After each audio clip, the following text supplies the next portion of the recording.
పండించేవాడిని. నేను రాత్రి పగలు కష్టపడి పంటలు పండిస్తాను.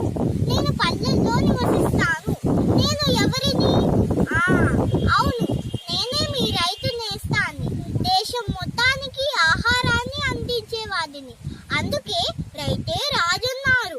రైతు లేనిదే రాజ్యం లేదన్నారు. రైతే దేశానికి వెన్నెముక అన్నారు. రైతే అన్నదాత అన్నారు. రైతే దేశ ప్రగతికి మూలం రైతు అన్నారు. జై కిసాన్ అన్నారు. కానీ ఏమి లాభం? ప్రస్తుతం మా పరిస్థితి మరీ దారుణం.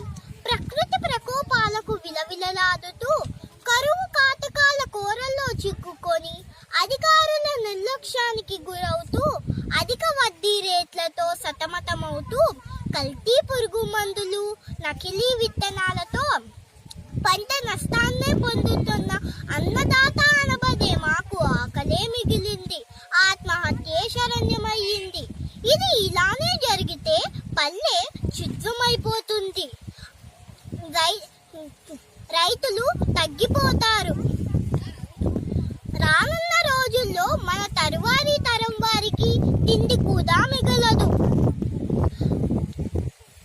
రైతుగా నా ధ్యేయం ధన సంపాదన కాదు. ఒక మనిషికి కడుపు నిండా కూడు పెట్టాలనే సామాజిక బాధ్యత.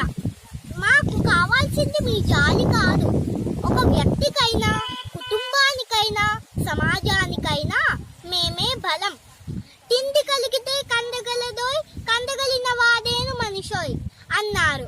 అందుకే నా ప్రార్థన, సమాజ హితం కోసం మమ్ములను కాపాడండి. జై కిసాన్, జై హింద్. ధన్యవాదాలు.